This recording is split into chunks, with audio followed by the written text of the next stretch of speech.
आज मक्खन सिंह का क्वेश्चन है कि सर यूएस के प्रेसिडेंट ने डोनाल्ड ट्रंप ने the great American health plan को लॉन्च करा है, जिसको डोनाल्ड केयर भी बोला जाता है, ओबामा केयर के अगेंस्ट में।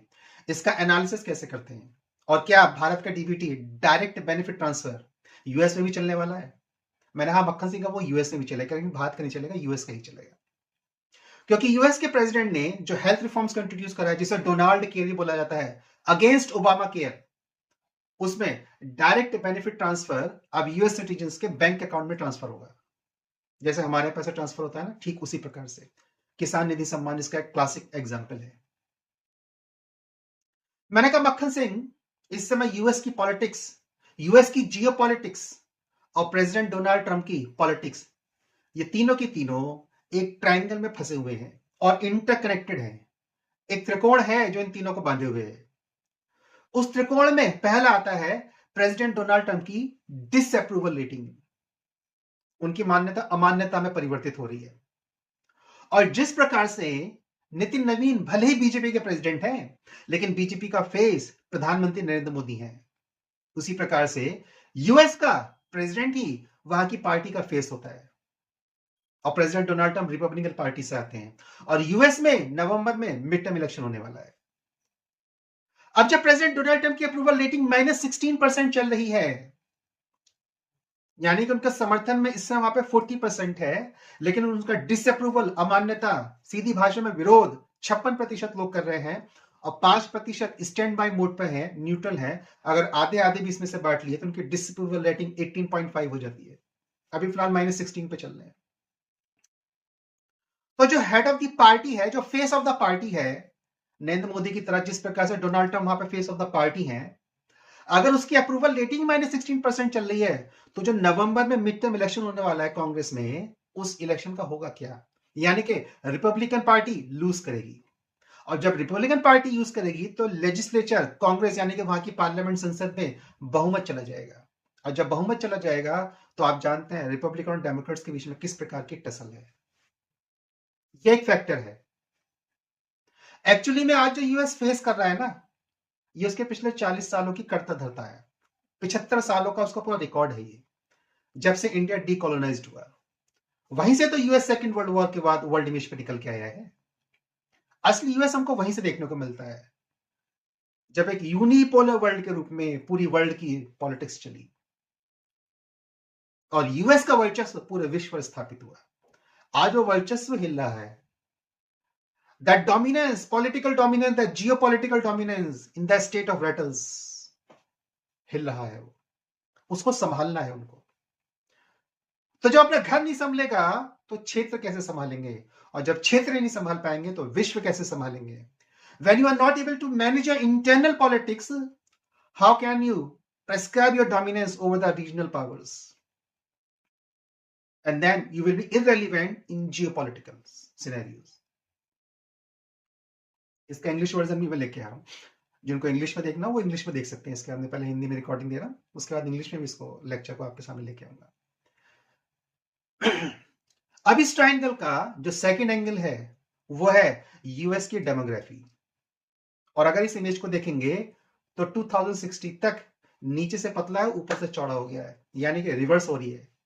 तो जो डेमोग्राफिक डिविडेंड थे वो नेगेटिव्स में कन्वर्ट हो रहे हैं, यानी कि बुढ़े लोगों की जनसंख्या अधिक है, बच्चों की जनसंख्या कम है, क्योंकि फर्टिलिटी रेट ही 1.6 है,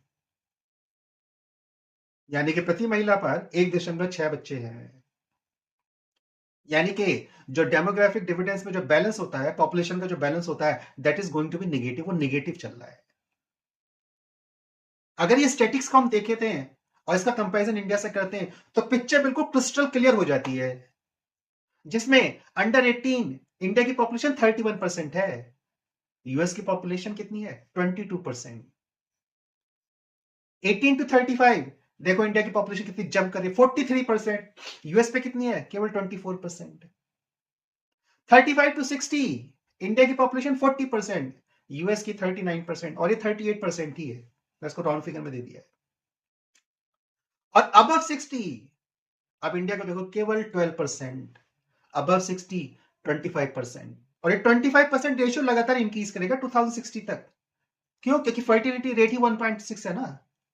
तो पॉपुलेशन तो माइनस होनी है, तो growth rate is negative, sustain नहीं हो पाएगी पॉपुलेशन। पॉपुलेशन सस्टेन करने के लिए फर्टिलिटी रेट 2.1 चाहिए। हम भारतीय सबसे अच्छी शक्ति बताई जाती है बुद्धि कि आप दूसरे की गलती से सीख लें, हम कब सीखेंगे? इस पॉपुलेशन डेमोग्राफिक बैलेंस को उनको एक चैलेंज और मिलता है। एक तो जो जनसंख्या है सो है, अगर ये भी स्वस्थ हो तो भी तो बात ठीक है, ये जनसंख्या भी बीमार है। US is the largest consumer of drugs, विश्व का सबसे अधिक ड्रग्स यूएस में लिया जाता है। और चूंकि US is the largest consumer, इसलिए तो मेक्सिको का ड्रग कार्टेल वहां पे चलता है। एक बार मैं अपने मित्र से बात कर रहा था, वेज और नॉन वेज पर डिस्कशन चल रहा था। उसने कहा चूंकि वो काट रहा है इसलिए खा लेते हैं। बात वो भी समझ रहा था, लेकिन बहस वाली बात थी ना, अपने पश्चिम यूपी का जाट था ना, मानता तो है नहीं। हंस हंस के बात कर रहा था, समझ जाता मैं क्या कह रहा हूं। और बात को लंबी नहीं चली थी, 2-3 स्टेटमेंट्स में बात चली थी। क्योंकि भाई वो उसको इसलिए मटन को बेच रहा है वो, क्योंकि आपकी डिमांड है, नहीं तो वो क्यों काटेगा किसी को। तो US is the largest consumer, इसलिए ड्रग्स कार्टेल चलते हैं। आप मत पीजिए, कौन भेजेगा आपके यहां ड्रग्स? कोई भेजेगा? कोई नहीं भेजेगा। 75% पॉपुलेशन ओवरवेट है यूएस में। 77% पॉपुलेशन में जो आर्मी के लिए अनफिट रेशियो आ गया है। जो हेल्थ केयर एक्सपेंडिचर है उसमें 90% क्रोनिक हेल्थ डिजीज पे एक्सपेंड हो रहा है। यूएस के टोटल टैक्स रेवेन्यू का 45% हेल्थ इमरजेंसीज पे जा रहा है, यानी कि देश बीमार है। यानी कि देश की जो युवा पीढ़ी है वो हॉस्पिटल्स में है, ये हॉस्पिटल्स के संपर्क में है। तो जब आपका देश का भविष्य ही हॉस्पिटल से हॉस्पिटल के संपर्क में है, तो भविष्य फिर स्वस्थ होगा अस्वस्थ होगा। अब आप इसका अनुमान स्वयं लगा सकते हैं। ये दूसरा एंगल है यूएस की डेमोग्राफी के और डेमोग्राफिक इम्बैलेंस के। और तीसरी बात, वहां का स्टेट रेवेन्यू लगातार कम हो रहा है। हाई इन्फ्लेशन चल रहा है, 2.7% है दिसंबर का इन्फ्लेशन।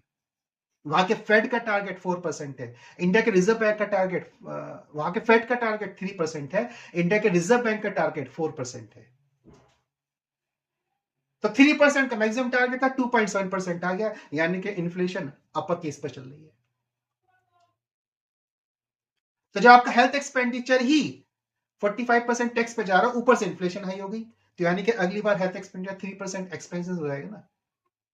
तो हाउस होल्ड सेविंग बची का, वहां का house hold saving on average 8% है हेल्थ एक्सपेंडिचर में। और ध्यान रखिएगा, जब जब इन्फ्लेशन बढ़ेगी तो आपके लिए 3 चीजें मस्ट होती हैं, हेल्थ, एजुकेशन और फूडिंग। अब फूड के साथ आप कॉम्प्रोमाइज नहीं कर सकते, तो व्यक्ति सबसे पहले कॉम्प्रोमाइज करता है हेल्थ के साथ, कि चल जाएगी, चलाते रहो। और US is the costliest nation in the world in respect of health expenditure. क्यों? क्योंकि यहां पे हेल्थ इंश्योरेंस का एक नेक्सस स्कैम चलता है। तो जो रूम प्राइवेट हॉस्पिटल्स में आपको भारत में हॉस्पिटल्स का 7,000 की एवरेज रेंट पे मिल जाएगा, 5 से 7 हजार पे मल्टी स्पेशलिटी का, वो वहां पे 1.5 लाख रुपए का है, 1.5 से 2 लाख का। और यहाँ पे एक यूएस नेशनल थी क्रिस्टीना, उन्होंने इसका डिस्क्रिप्शन भी दिया था कि 50 रुपए में ठीक हो गई, वहां उनके 4,500 से 5,000 रुपए लग जाते हैं, मिनिमम 1,500 लगता है। जो जीटीयू में जाके 50 रुपए में ठीक हो गई, दिल्ली की ही बात है। तो उन्होंने उसको पोस्ट पर लिखा था। ये स्थिति चल रही है हेल्थ एक्सपेंडिचर्स की और यूएस के हेल्थ की। तो ये पक्का है कि यूएस में इन्फ्लेशन रेट हाई है, तो यूएस की प्रोडक्टिविटी लो है, काम करने वाले हाथ है कहां? 75% तो ओवरवेट है। आपने जब भी किसी अमेरिकन को देखा, बड़ी सी दाढ़ी, ओवरवेट, ये वो, लाभ लश्कर के साथ पूरा का पूरा, काम काम करेगा वो, काम करने को ब्लैक अमेरिकन बुला रखे। और वहां पे अब कॉन्फ्लिक्ट चल रहा है व्हाइट एंड ब्लैक का, तो उनको अपनी इंटरनल लॉ एंड ऑर्डर पे भी एक्सपेंसिव देने हैं, और 2060 तक इसकी प्रोडक्टिविटी और कम होगी। इसलिए यूएस लगातार कॉस्ट कटिंग की तरफ जा रहा है। इसका क्लियर कट एग्जांपल आपको इंडियन एम्बेसडर में मिलेगा, सर्जियो गौर, डेजिग्नेशन के साथ आए, special envoy to central and south Asia. US ने 66 ऑर्गेनाइजेशन से अपने आप को बाहर कर लिया है। उसके उसने 2 कॉन्सिक्वेंसेस देखने को मिलेंगे। पहला, उसकी कॉस्ट कटिंग स्टार्ट हो गई है, और दूसरा, अब वो अपने आप को मैन्युफैक्चरिंग प्रोडक्शन हब बनाएगा और पूरे विश्व को बेचेगा। तो जिन जिन को वो बेचेगा वो उसके कस्टमर होंगे, तो कस्टमर का ध्यान रखेगा। इसलिए यूएस अब जियो पॉलिटिक्स से रीजनल पॉलिटिक्स के छत्रक के रूप में आ रहा है, इसलिए उसने वेस्टर्न हेमिस्फीयर क्लेम कर दिया है। 30 एंगल आता है उसका जियोपॉलिटिकल सिचुएशन, जियोपॉलिटिकल स्थिति। इस जियोपॉलिटिकल स्थिति में अब यूएस कह रहा है कि वेस्टर्न हेमिस्फीयर मेरा है, बाकी सब तुम्हारा है। तो तुम्हारा तुम्हारा क्या है? तो अब यूरोप रूस का है, अब south Africa, south Asia, Indian ocean Bharat का है, एशिया चीन का है, मैं वेस्ट एशिया को छोड़कर, वेस्ट एशिया और north Africa particularly middle east अब इजराइल का है। और मैं हमेशा कहता हूं G5 यही है G5। तो यूएस यहां से फिजिकली बाहर निकलेगा एशिया से, तो अपने स्ट्रॉन्गेस्ट अलाई तो छोड़ के जाएगा, इसलिए इजराइल को इंडिया को खड़ा करके जाएगा। तो चांदी का चम्मच नहीं देके जाएगा मुंह में, लेकिन हाँ स्पेस छोड़ के इंडिकेशन देगा। क्लेम कर सकते हो तो कर लो, इसलिए भारत अपने मिलिट्री माइट को आगे बढ़ा रहा है। ईरान में इतना कुछ हो गया, भारत कुछ बोला नहीं? बोला। वेनेजुएला पे कोई स्टेटमेंट आया? कोई ऑफिशियल स्टेटमेंट नहीं आया वेनेजुएला को सहानुभूति रखते हुए। ये खेल मिलके खेला जा रहा है,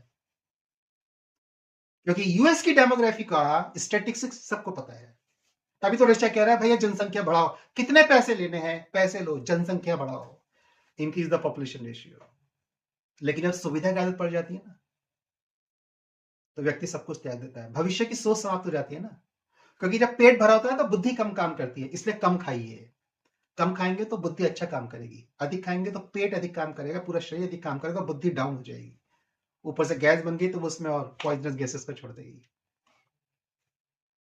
इन 3 एंगल पर यूएस की जियोपॉलिटिक्स फंसी हुई है, इसलिए अब न्यू सोशलिज्म यूएस में स्टार्ट हो रहा है। हम जानते हैं कि 2 प्रकार की मेजर इकोनॉमीज होती हैं, कैपिटलिस्ट और सोशलिस्ट। सोशलिस्ट का रूट फॉर्म होता है कम्युनिज्म, स्टेट डिसाइड करता है सब कुछ, लाइसेंस दिए जाते हैं। अपने आप तो चलता था लाइसेंस, लिबरलाइजेशन से पहले लाइसेंस दिए जाते हैं, स्टेट बताएगा क्या उगाना है, कितना उगाना है, कहां उगाना है, और फिर वो उसका एक्यूमुलेशन कर लेगा और फिर स्टेट उसको डिस्ट्रीब्यूट करेगा। यानी कि state is the biggest market in socialism. Market क्या है? जहां पे ट्रांजैक्शन हो रहा है। तो मार्केट का कोई फिजिकल फॉर्म कहां है? हम कहते हैं हम मार्केट जा रहे हैं, लेकिन जहां पे भी ट्रांजैक्शन होता है आपके लैपटॉप की स्क्रीन ही आपका मार्केट है, क्योंकि वहीं तो आप ऑनलाइन ट्रेडिंग करके जो सामान आपको मंगवाना है वो आप मंगवा रहे हैं, वहीं से उसको पे करना है। तो वो लैपटॉप की स्क्रीन इस समय आपका मार्केट है, तो मार्केट प्लेटफॉर्म है। और यही यूएस की जियोपॉलिटिक्स है। तो वैसे कम्युनिज्म की जो स्टेट इकोनॉमी थी, और ये दूसरी तरफ आता है कैपिटलिज्म, सब कुछ प्राइवेट सेक्टर डिसाइड करेगा। तो यही तो यूएस को वो कह रहे थे इंश्योरेंस स्कैम चल रहा था। हेल्थ सेक्टर भी पूरा का पूरा इंश्योरेंस स्कीम के थ्रू आपको देखना पड़ेगा। वहां पे सप्ताह सप्ताह में नंबर आते हैं अगर आपके पास डॉक्टर के चेकअप के लिए जाना है। ये जो great health care plan launch करा गया है, ये यही एक सोशलिज्म का एक टूल है, डायरेक्ट बेनिफिट ट्रांसफर। और जो प्रेसिडेंट डोनाल्ड ट्रंप की स्पीच थी वो इसमें मेंशन कर रहे हैं। तो कम्युनिज्म और कैपिटलिज्म या सोशलिज्म, तो भारत में जब तक लिबरलाइजेशन नहीं आया है तब तक हम एक हार्ड सोशलिज्म में थे, लाइसेंस था, हर चीज के लिए लाइसेंस लेना था। अभी लाइसेंस धीमे धीमे समाप्त हो गया, 1-2 सेक्टर बचे हैं, जैसे कि nuclear energy, nuclear power, nuclear policy हमारे यहाँ, उसमें प्राइवेट सेक्टर की एंट्री नहीं है। डिफेंस में हो गई प्राइवेट सेक्टर की एंट्री। तो ये मॉडरेट रूप हो रहा है। तो क्या सारी वर्ल्ड की जो वेस्टर्न इकोनॉमीज है वो टोटल की टोटल कैपिटलिस्ट इकोनॉमी? बोले ना। और सारी कम्युनिस्ट इकोनॉमी में कहीं भी कैपिटलिज्म का कोई अंश नहीं है? बोले ना। मेजॉरिटी नेचर किस प्रकार का है? अब यहां से नेचर चेंज हो रहा है। यूएस जो वर्ल्ड लार्जेस्ट कैपिटलिस्ट इकोनॉमी थी वो अब सोशलिज्म की तरफ मूव कर रही है, क्योंकि प्रेसिडेंट डोनाल्ड ट्रंप को वोट भी तो चाहिए। उस वोट को देने के लिए सिटीजन का सपोर्ट भी तो चाहिए। तो सिटीजन जिन जिन बातों से परेशान है उनकी रेमेडीज दीजिए उसको। तो वहां के सिटीजन की सबसे बड़ी चिंता हेल्थ केयर एक्सपेंडिचर है, तो बोले इंश्योरेंस हटाओ, सब हटाओ, हम आपके अकाउंट में डायरेक्ट बेनिफिट ट्रांसफर करेंगे, सीधा पैसा आपके अकाउंट में भेज देंगे। क्यों? क्योंकि वो इंश्योरेंस कंपनी को जो स्टेट स्पॉन्सर्ड प्रीमियम दिया जाता है उसको वो कट कर रहे हो। अब बोले कोई इंश्योरेंस लेने की आवश्यकता नहीं है आपको, आप जाइए सीधे अपना प्रेस्क्रिप्शन लीजिए, हम ड्रग्स को सस्ता कर रहे हैं। 80 to 90% प्रेस्क्राइब ड्रग्स सस्ती होने वाली है कुछ तो। तो यानी कि जो पहले 100 रुपए की आती थी वो अब 10 से 20 रुपए मिल जाएगी केवल। तो जनता सपोर्ट नहीं करेगी, तो नेक्स्ट क्वार्टर पे, नेक्स्ट वीक की उनकी अप्रूवल रेटिंग आएगी वो बढ़कर रहेगी। अल्टीमेटली जिसको खाने के वादे हैं और उसको आप जाके 100 रुपए दे दीजिए, वो आपका गुणगान करेगा।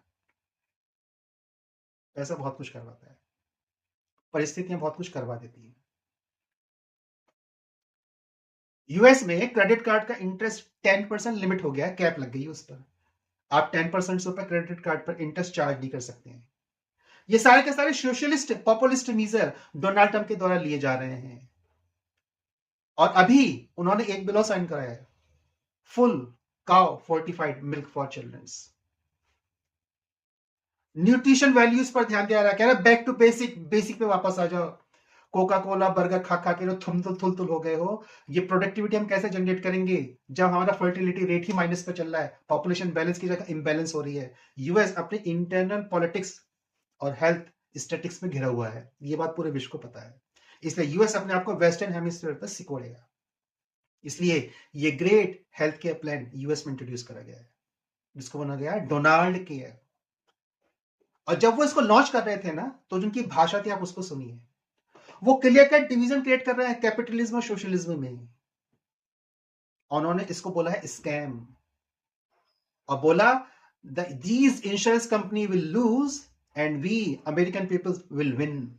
हम अमेरिका के लोग जीतेंगे। जीता और हारता कौन है? युद्ध हो रहा था क्या? हाँ, युद्ध हो रहा था। तो वो इसे एक इकोनॉमिक वॉर में कन्वर्ट कर रहे हैं, ताकि मैं जो अपने वोट उनको सिक्योर कर सकूं। और राजनीति में वोट सिक्योर करे जाते हैं। ये व्यर्थ की बात है कि कोई भी डिसीजन पॉलिटिक्स से इंस्पायर्ड नहीं होता। राज्य नीति है, राज करने की नीति नहीं है। राज्य नीति है, उसे राज्य नीति को हम राजनीति बोलते हैं, राज करने की नीति नहीं है। क्योंकि किस शब्द की परिभाषा नहीं पता है, because we don't know the exact definition, that's why we are confuse with the term राजनीति। हमको लगता है राजनीति यानी कि राज करने की नीति। राज करने की नीति राज्य नीति है, उस राज्य को राज बुलाता है। यहां किसका राज है? यहां हमारा राज है, हम हैं यहाँ के राजा। राजनीति, पॉलिटिक्स वो सर्वोच्च है। तो जो भी डिसीजन लिया जाएगा उसको ध्यान में रख के दिया जाएगा, कॉन्टेक्स्ट उसी का होगा, संदर्भ उसी का होगा। इसलिए यूएस में भारत के जैसा एक डीबीटी स्टार्ट हो गया है, और यूएस की इकोनॉमी में अब आप देखेंगे सोशलिस्ट मीजर लगातार बढ़ते चले जाएंगे। और जैसे अपना चलता है ना स्टेट स्पॉन्सर्ड ये स्कीम, स्टेट स्पॉन्सर्ड ये स्कीम, अब यूएस में भी आपको स्टेट स्पॉन्सर्ड पॉपुलिस्ट स्कीम देखने को मिलेंगी। वहां पे कैपिटलिज्म को अब धीमे धीमे कम किया जाएगा, ताकि लोग स्टेट के साथ कनेक्ट हो चुके हैं। जो कंज्यूमर में सिटीजन को चेंज करा गया था, अब कंज्यूमर से फिर को सिटीजन पॉलिटिकल पावर में लाया जाएगा। इसलिए पहले उसको स्ट्रेंथन करा जाएगा। वो जो कल्चर है ना मोटापे का, बड़ी बड़ी दाढ़ी रख के भूम भाम भूम करके जो यूएस में चलते हैं सिटीजन, वो समाप्त कराया जाएगा। अब उनका प्राइमरी फोकस, आप उनको देखिए, प्रेसिडेंट डोनाल्ड ट्रंप को, यूएस एडमिनिस्ट्रेशन को प्राइमरी फोकस जो सिटीजन्स हैं, जो यूएस नेशनल्स, उनकी हेल्थ पर है। इसलिए हेल्थ को लेकर लगातार वहां पे रिफॉर्म्स करे जा रहे हैं। उनको हेल्थ रिफॉर्म्स करने पड़ रहे हैं लगातार, ताकि यूएस को पहले ठीक करा जाए। जब जनसंख्या ही नहीं है तो राज्य बचेगा क्या? क्योंकि राज्य के 4 कंपोनेंट हैं। उससे पहला लैंड है, दूसरे लोग हैं। जब दूसरे लोग होंगे तभी तो गवर्नमेंट आएगी, जब गवर्नमेंट आएगी तब सोवरेंटी आएगी। यही राज्य के 4 कंपोनेंट है। तो सब कुछ लोग ही तो है, लैंड को लेके करोगे क्या जब व्यक्ति नहीं है वहां पर? तो राज्य का most important component physical form में जनसंख्या है, जिसे वो कहता है ये मेरी है। जब जनसंख्या ही हॉस्पिटल्स में है तो फिर राज्य बचेगा कहां? इसलिए इस राज्य को, यूनाइटेड स्टेट्स को बचाने के लिए जनसंख्या को बचाना पड़ेगा। इसलिए नागरिकों की हेल्थ पर ध्यान देना पड़ेगा। एक स्वस्थ शरीर के अंदर एक स्वस्थ मस्तिष्क रहेगा, तभी तो यूएस आगे की ओर बढ़ेगा। क्योंकि यूएस का पूरा फोकस एक ग्रेट मैन्युफैक्चरिंग हब बनने का है, ताकि पूरे विश्व को सामान बेचा जा सके।